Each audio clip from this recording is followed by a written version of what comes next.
Hello दोस्तों, आज इस वीडियो में हम देखेंगे डी फार्मा सेकेंड ईयर का जो परीक्षा हो रही है इसका पहला पेपर जो दिया गया है कम्युनिटी फार्मेसी एंड मैनेजमेंट का। इसमें आप देख रहे हैं ये मैक्सिमम मार्क्स जो दिख रहे हैं वो 80 दिए गए हैं और टाइम जो दिया गया है 3 आवर दिया गया है।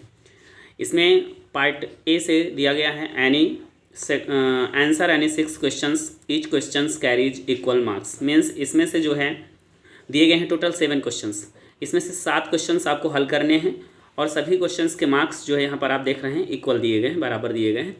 मीन्स पार्ट ए से आपको 30 मार्क्स जो है मिलते हैं। यहाँ पर पहला क्वेश्चन दिया गया है explain the role of community pharmacist. Means community pharmacist का जो है रोल क्या होता है इसके बारे में आपको एक्सप्लेन करना है। दूसरा क्वेश्चन दिया गया है describe different parts of the prescription. Means जो है प्रिस्क्रिप्शन के कितने भाग होते हैं। आप जानते हैं प्रिस्क्रिप्शन जो हमारा होता है सुपर प्रिस्क्रिप्शन होता है, इन प्रिस्क्रिप्शन होता है और इसके अलावा जो है हमारा सुपर प्रिस्क्रिप्शन में हम देखते हैं आरेखा होता है और इसके अलावा जो हमारा सब प्रिस्क्रिप्शन होता है उसमें हमारी जो है दवाइयाँ होती हैं। इसके अलावा कुछ हमारी असिस्टेंट मेडिसिन होती हैं।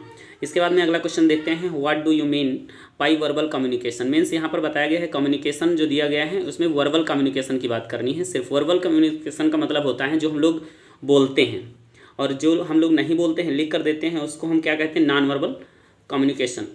यहाँ पर what do you mean by verbal communication. Verbal communication का मतलब होता है जो हम वर्डों या शब्दों के माध्यम से कम्युनिकेशन करते हैं, वो चाहे बोल करके हो या फिर लिख करके हो। नॉन वर्बल कम्युनिकेशन में हम लोग जो है body language, face expression, symbol, इन सब चीज़ों का उपयोग करते हैं। लिखा हुआ है give advantage and disadvantage of verbal communication. Means advantage और डिसएडवांटेज वर्बल कम्युनिकेशन के बताने हैं। अगला क्वेश्चन दिया गया है describe various stages involve in patient counselling. Means जो विभिन्न प्रकार की जो स्टेजेस होती हैं वो पेशेंट के काउंसिल करते समय कौन कौन सी स्टेजेज आती हैं उनके बारे में यहाँ पर डिस्क्राइब करना है। अगला क्वेश्चन दिया गया है यहाँ पर आप देख रहे हैं। उसके बाद में 5 नंबर क्वेश्चन यहाँ पर आपको दिख रहा होगा। 5 नंबर क्वेश्चन में आप देख रहे हैं discuss various strategies to overcome medication non adherence. Means non adherence का मतलब होता है जब कोई भी पेशेंट के द्वारा फिजिशियन या डॉक्टर के द्वारा दी गई मेडिसिन्स का अनुपालन ना करे, उसके बताई गई कामों को टाइम टू टाइम दवा ना ले तो उसको नॉन एडहेरेंस कहते हैं। अगर वो पालन कर रहा है तो उसको एडहेरेंस कहते हैं। तो इसके बारे में बताया गया है कि क्या स्ट्रेटेजीज होती हैं जिसको जो है उसको नॉन एडहेरेंस मेडिकेशन को ख़त्म किया जा सके या कम किया जा सके। How will you select a site for the establishment of a new community pharmacy. Means यहाँ पर जो न्यू स्टेबिलिटी होती है, ये स्टेबल करना होता है न्यू कम्युनिटी को, तो उसमें कौन कौन सी चीज़ें जो हैं सेलेक्ट करनी होती, कौन कौन सी साइट होती हैं। What is procurement, explain in short the process of procurement. अब उसके बाद में हम यहाँ पर देखते हैं पार्ट बी दिया गया है। इसमें से आपको लिखा हुआ है answer any 10 question. Means 11 question दिए होते हैं, 11 क्वेश्चन दिए होते हैं और इसमें से आपको 10 क्वेश्चंस करने होते हैं। तो यहाँ पर आप देख रहे हैं क्वेश्चन देखिए लिखा हुआ है right a note on handling of the prescription. Means एक कम्युनिटी फार्मासिस्ट के द्वारा प्रिस्क्रिप्शन को किस प्रकार से हैंडल किया जाता है। तो आप सभी जानते हैं सबसे पहले रिसीव करते हैं, फिर रीड करते हैं, फिर चेक करते हैं, फिर उसके बाद में कंपाउंडिंग करते हैं, मार्किंग करते हैं, पैकेजिंग करते हैं, लेबलिंग करते हैं, उसकी मार्किंग करते हैं। ये सारी जो है प्रोसेस होती हैं। तो ये हमारी हैंडलिंग में लिखी जाती हैं किस प्रकार से हम हैंडल करते हैं प्रिस्क्रिप्शन को। फिर लिखा हुआ दूसरा क्वेश्चन दिया गया है right a note on body language is a type of communication. Means कहा गया है बॉडी लैंग्वेज के बारे में बताइए और ये किसका जो है टाइप है या किस प्रकार का कम्युनिकेशन है। तो ये वर्बल कम्युनिकेशन है या नॉन वर्बल कम्युनिकेशन। आप जानते हैं बॉडी लैंग्वेज और फेस एक्सप्रेशन या सिंबल या साइन का उपयोग जब हम किसी कम्युनिकेशन में करते हैं तो उसे नॉन वर्बल कम्युनिकेशन कहते हैं। तो ये भी बॉडी लैंग्वेज जो होती है हमारी ये नॉन वर्बल कम्युनिकेशन को इंडिकेट करती है। अगला क्वेश्चन दिया गया है define patient information leaflet, give importance of patient information leaflet. जो पेशेंट इन्फॉर्मेशन लीफलेट होता है ये आप देखे होंगे कुछ दवाएं या कुछ कभी आप गुड्स कोई मटेरियल खरीदते हैं तो उसमें लिखा एक बुकलेट होती है। या छोटी सी पर्ची होती है, उसमें सारी चीज़ उसका इंग्रेडिएंट होता है, कैसे कैसे उसका उपयोग करना होता है, वो सारी चीज़ें जो हैं एक लीफलेट फॉर्म में होती है। तो इसलिए उसको अगर ये किसी मेडिसिन, ड्रग्स, सिरप के साथ होती हैं तो उसको बोलते हैं पेशेंट इन्फॉर्मेशन लीफलेट। इसके आप क्या बताना है, लिखा हुआ है गिव इम्पोर्टेंस, इसके महत्व के बारे में आपको बताना है। तो आप सभी जानते हैं बहुत महत्वपूर्ण होती है। क्यों? क्योंकि ये क्या करती है, एक प्रकार से एथेंटिक और पूरी तरह से जो है रिटन फॉर्म में जो है इन्फॉर्मेशन होती है, या कह सकते हैं एक प्रकार से जो है इस प्रकार से हम बहुत ही एथेंटिक जानकारी मिलती है। फिर लिखा हुआ अगला क्वेश्चन दिया गया है, right in brief patient counselling points for tuberculosis. Tuberculosis के बारे में जो है आप किस प्रकार से काउंसलिंग करेंगे, उन बिंदुओं के बारे में लिखना है। Define health screening service, give scope of health screening service, means यहाँ पर हेल्थ स्क्रीनिंग सर्विस क्या होती है इसके बारे में डिफाइन करना है, और यह जो है इसका क्या महत्व है, क्या स्कोप है। आप जानते हैं हेल्थ स्क्रीनिंग को लेकर के मतलब सारे एग्जामिनेशन होते हैं, क्या होते हैं, सारे एग्जामिनेशन होते हैं, ताकि बॉडी में होने वाले सभी रोगों का पता लगाया जा सके कि कौन सा कहाँ से डिसऑर्डर हो रहा है, कौन सा ऑर्गन कहाँ पर अच्छे से काम नहीं कर रहा है। लिखा हुआ है right brief note on OTC medication in India. OTC का एक्सपेंडेड फॉर्म होता है, OTC का एक्सपेंडेड फॉर्म होता है over the counter medicine. Over the counter का मतलब होता है कोई भी दवा ऐसी दवा जो बिना प्रिस्क्रिप्शन के, बिना डॉक्टर के, बिना फिजिशियन के, बिना प्रैक्टिशनर के आपको मेडिकल स्टोर या कम्युनिटी फार्मेसी से दे दिया जाए तो उसको OTC ड्रग्स बोलते हैं, जैसे पैरासीटामॉल हो गई, इस प्रकार से। तो ये हमारी OTC ड्रग होती है, बट इंडिया में WHO ने अभी OTC लिस्ट प्रोवाइड नहीं की है, लेकिन इसके अलावा अन्य देशों ने OTC लिस्ट जारी की है। क्वेश्चन नंबर 7 देखेंगे, लिखा हुआ है give the symptoms and advice disorder, means जो है स्किन डिसऑर्डर होने पर आप किस प्रकार से सेल्फ केयर करेंगे, मीन्स आप OTC ड्रग का किस प्रकार से उपयोग करेंगे स्किन डिसऑर्डर में। अगला क्वेश्चन दिया गया what are the various types of community pharmacy, means community pharmacy के कितने टाइप्स होते हैं उनके बारे में आपको एक्सप्लेन करना है। अगला क्वेश्चन दिया गया है right in short about the pharmacy design and interiors, means pharmacy की डिज़ाइन और इंटीरियर्स को डिज़ाइन करना है। अगला क्वेश्चन दिया गया है define the financial planning, give importance of financial planning के बारे में बताना है। अगला क्वेश्चन दिया गया है give the standard operating procedure for dispensing of medicine, means जो SOP होता है वो किस प्रकार से जो है डिस्पेंस करने में या जो मेडिसिन को डिस्पेंस करने में किस प्रकार से जो है SOP का योगदान होता है, इसके बारे में पूछा गया है। अब अगले बात करते हैं जो हमारा पार्ट C दिया गया है, इसमें जो मल्टीपल क्वेश्चंस होते हैं, फिल इन द ब्लैंक्स होते हैं। अब करेंगे पार्ट C की। पार्ट C में यहाँ पर देख रहे हैं ऑब्जेक्टिव टाइप क्वेश्चन दिया गया है, इसमें लिखा हुआ है answer all questions, each questions carries equal marks. यहाँ पर 20 ऐसे क्वेश्चन होते हैं जो आपके ऑप्शनल होते हैं, मीन्स ऑब्जेक्टिव होते हैं। तो यहाँ पर आप देख रहे हैं the history of community pharmacy in India starts with opening of chemist shop in year पूछा गया है कि किस ईयर में जो है स्टार्ट किया गया था इंडिया में सबसे पहले कम्युनिटी फार्मेसी को। तो यहाँ पर आपका जो है 1811 सही है, 1811 सही है। अब बात करते हैं the preparation of SOPs in pharmacies responsibility of.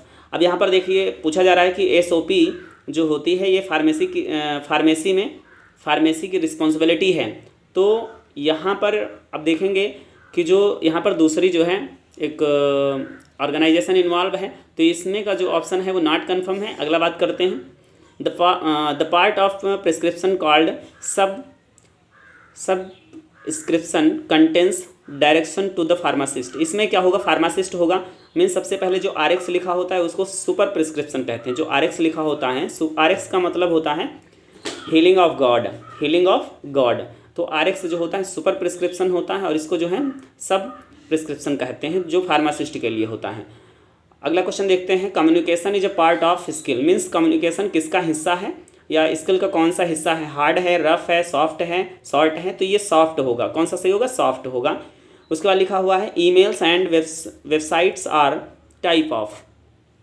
यहाँ पर देख रहे हैं 5 नंबर आप देख रहे हैं दिया गया है, emails and websites are type of communication. तो किस प्रकार से जो है कम्युनिकेशन है, तो आप देखिए यहाँ पर वर्डों का उपयोग हो रहा है, तो ये किस में आएगा, ये पहली बात तो वर्बल में आएगा। किस में आएगा, वर्बल में आएगा। और वर्बल के जो है किस में आएगा, फिर वर्बल जो है 2 भागों में डिफ्रेंशिएट होता है, ओरल एंड रिटन। तो इसमें लिख के बताया जा रहा है ईमेल और वेबसाइट पर, तो ये रिटन कम्युनिकेशन है। 6 नंबर देख रहे हैं, patient counselling is a process, क्या है, बाई डायरेक्शनल। इसमें पेशेंट भी बताएगा और फार्मासिस्ट जो होगा, जो प्रैक्टिशनर होगा, वो भी जो है कुछ अपनी बातें कहेगा, तो बाई डायरेक्शनल होंगी। उसके बाद दिया गया 7 number, a faithful adherence by the patient to the prescriber's instruction is called, means जो ईमानदारी के साथ किया गया, जो पेशेंट है वो ईमानदारी के साथ अनुपालन कर रहा है, दिए गए टाइम पर दवाओं को खा रहा है, तो उससे क्या कहेंगे, उस इंस्ट्रक्शन को कहा जाता है जो पेशेंट होता है कंप्लायंस कहते हैं। क्या कहते हैं, पेशेंट कंप्लायंस कहते हैं। उसके बाद यहाँ पर देख रहे हैं, अगला क्वेश्चन दिया गया है, sphygmomanometer is use to measure, sphygmomanometer जिसको हम रक्तदाब मापी कहते हैं, इसका उपयोग किसमें करते हैं, ब्लड प्रेशर, रक्तदाब मापनी में जो है, रक्तदाब मापने में करते हैं। उसके बाद यहाँ पर देख रहे हैं, लिखा हुआ है mammogram is look for early sign of, means mammogram जो होता है ये किसका साइन है, किसका अर्ली साइन है, तो ब्रेस्ट कैंसर का है। किसका है, ब्रेस्ट कैंसर का होता है। उसके बाद में हम यहाँ पर देख रहे हैं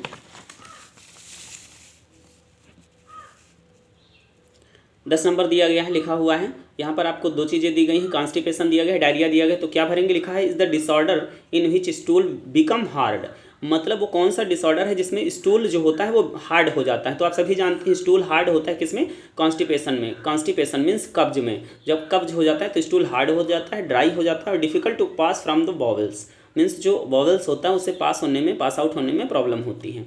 डायरिया में क्या होता है, डायरिया में बहुत सारा जो है स्टूल जो होता है लिक्विड फॉर्म में हो जाता है, तो इसमें कॉन्स्टिपेशन भरा जाएगा।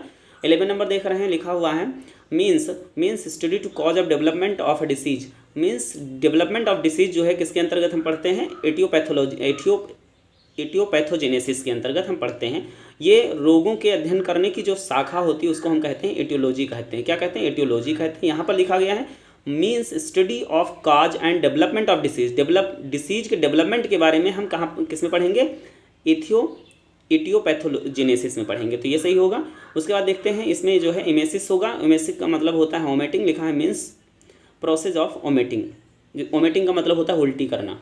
OTC आर ड्रग्स, OTC का मतलब होता है over the counter which is not prescribed by the practitioner और डॉक्टर और फिजिशियन। सो इस पर हम क्या करते हैं, कम्युनिटी फार्मासिस्ट जो फार्मेसी होती है उस पर जा करके हम बिना प्रिस्क्रिप्शन के ले सकते हैं, तो ऐसी दवाओं को OTC ड्रग्स कहते हैं। इसमें प्रिस्क्रिप्शन की ज़रूरत नहीं होती, तो नॉन प्रिस्क्रिप्शन होगा इसमें, OTC are non prescription drugs.